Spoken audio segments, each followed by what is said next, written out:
mokolo nyonso ye ayebi bomoi nanga ata na butu ata na moi Yesu nanga.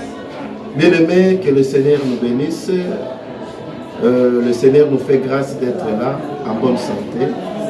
Mais il y a une pensée que le Seigneur veut que nous puissions partager dans le livre de l'Apocalypse, le verset 12, le chapitre 12 et le verset 12. La Bible nous parle ceci. C'est pourquoi réjouissez-vous cieux, et vous qui habitez dans le ciel.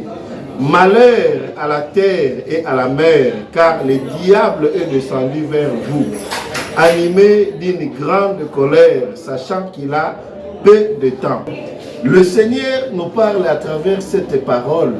Le Seigneur est en train de nous avertir, il est en train de nous dire, malheur, d'ailleurs malheur pour nous qui sommes sur cette terre, car la Bible dit, réjouissez-vous cieux.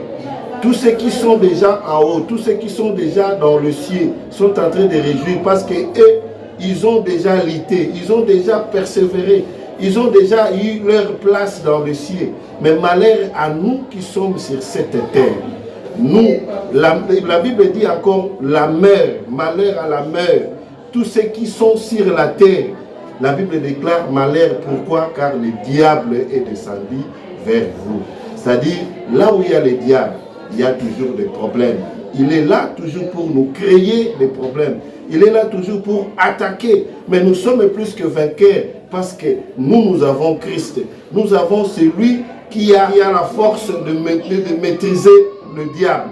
Nous avons Christ car lui, il a le pouvoir. À la croix, la Bible dit, à la croix, Christ l'a dépouillé.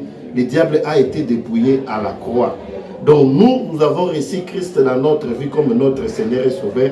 Il nous a donné le pouvoir de dominer, même si le diable est là. Mais je vous signale encore que Christ aussi, Jésus est là, rien que pour nous soutenir.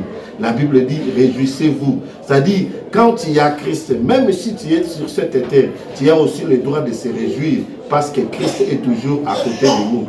Parce qu'il nous a dit, je ne te délaisserai point, je ne t'abandonnerai point, je serai avec toi jusqu'à la fin du monde. Christ est toujours à côté de nous. Même si le diable peut être là, même s'il peut être animé d'une grande colère, même s'il peut être animé, sachant qu'il a le peu de temps. Dans le peu de temps là, il est en train de multiplier des stratégies pour séduire les enfants de Dieu, pour séduire les hommes de Dieu, pour chercher à détruire les ministères, pour chercher à détruire les hommes et les enfants que le Seigneur a appelés à travailler pour lui. Mais sachez que le Seigneur lui-même, le Maître, est là au milieu de nous, juste pour nous soutenir, juste pour nous garder. Ce matin, le Seigneur veut encourager quelqu'un qui est dans des tourments, quelqu'un qui est dans des découragements. Le Seigneur a dit, je suis avec vous jusqu'à la fin. Il a dit à Josué, nul ne tiendra au devant de toi tant que tu vivras. Je serai avec toi comme j'ai été avec Moïse. C'est-à-dire, Moïse, le Seigneur était avec lui, malgré le peine, malgré les difficultés, malgré tout ce qu'il a connu, malgré la mission qu'il avait eue de faire sortir les enfants de Dieu, les enfants d'Israël. Mais le Seigneur était toujours avec lui. Malgré Pharaon, on peut dire que Pharaon, c'était un dieu de soleil, on l'appelait un dieu de soleil. Pharaon, il avait de mystique. Pharaon, il y avait des choses qui faisaient peur aux gens. Pharaon, il avait toutes sortes de démons en lui. Mais Moïse avait le pouvoir que l'Éternel avait confié.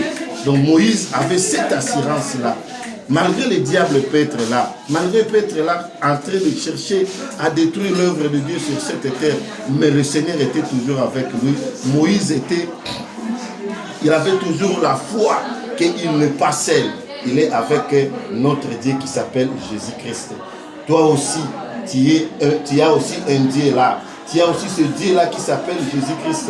Parce qu'il a dit, il est toujours ensemble avec nous. Ce que nous pouvons faire, dans ce temps où nous sommes, dans ce temps de la fin, ce que nous pouvons faire, nous voulons s'accrocher à ce Dieu-là. Nous voulons, même si le diable peut doubler, peut multiplier les attaques, peut multiplier toutes les formules pour chercher à détruire, à tuer l'œuvre de Dieu sur cette terre. Mais nous savons que notre Dieu, notre Seigneur est aussi capable de multiplier des stratégies pour nous protéger, pour nous garder à toutes choses.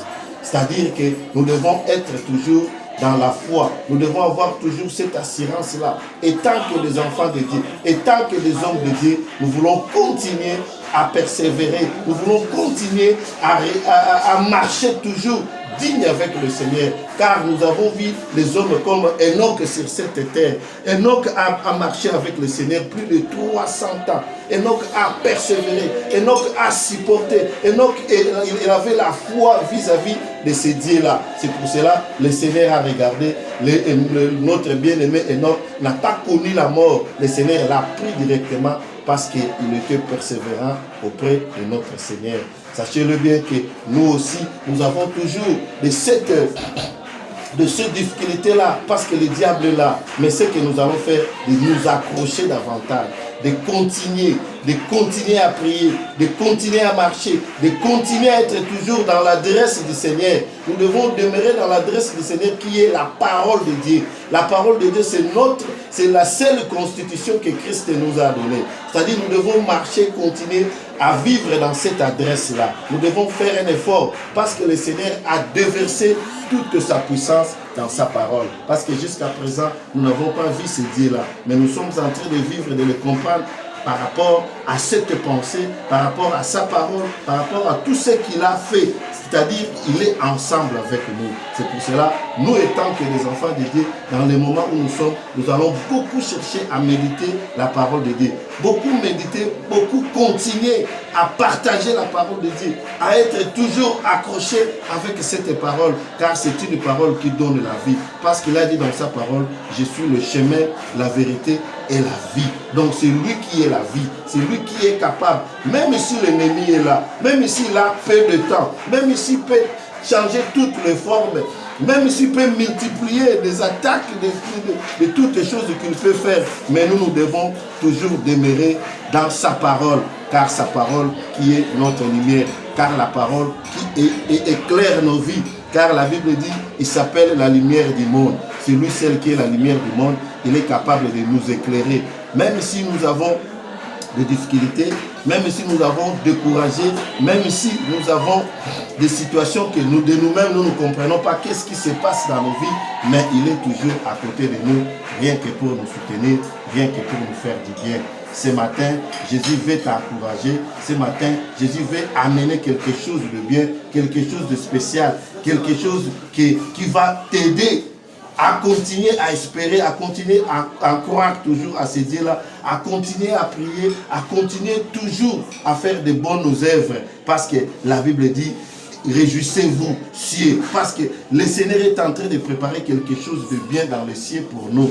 Bien-aimés, notre thème était, le temps n'est plus, nous devons veiller, car notre ennemi, le diable, est sur nous. Que le Seigneur vous bénisse, parce que c'était votre humble serviteur, le missionnaire Blanchard Doty, de l'église de la Louange, cellule de l'Emba 1. Que Dieu vous bénisse.